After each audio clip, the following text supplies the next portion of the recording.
রাজধানীর বাজারে সপ্তাহ ব্যবধানে সরবরাহ বেড়েছে সয়াবিন তেলের। একই সময়ে ক্রেতার জন্য স্বস্তির খবর বিভিন্ন ধরনের ডালের নিম্নমুখী ও অপরিবর্তিত দাম। তবে এখনও চড়া মশলার বাজার।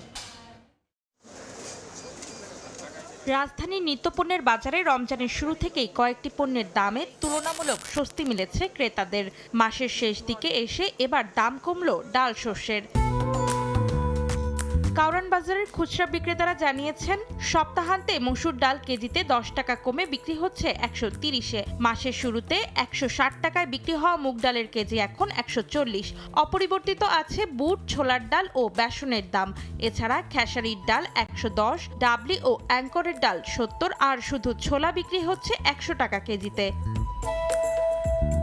এদিকে বাজারে সরবরাহ বেড়েছে সয়াবিন তেলের। লিটার প্রতি 175 টাকায় বিক্রি হচ্ছে এ পণ্য। 200 গ্রামের লাচ্ছা সেমাইয়ের প্যাকেট পাওয়া যাচ্ছে 45 টাকায়। চিনি মিলছে 120 টাকা দরে।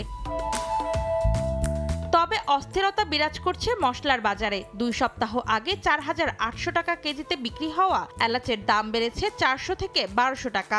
ঊর্ধ্বমুখী লবঙ্গ, দারচিনি সহ বিভিন্ন বাদামের দাম।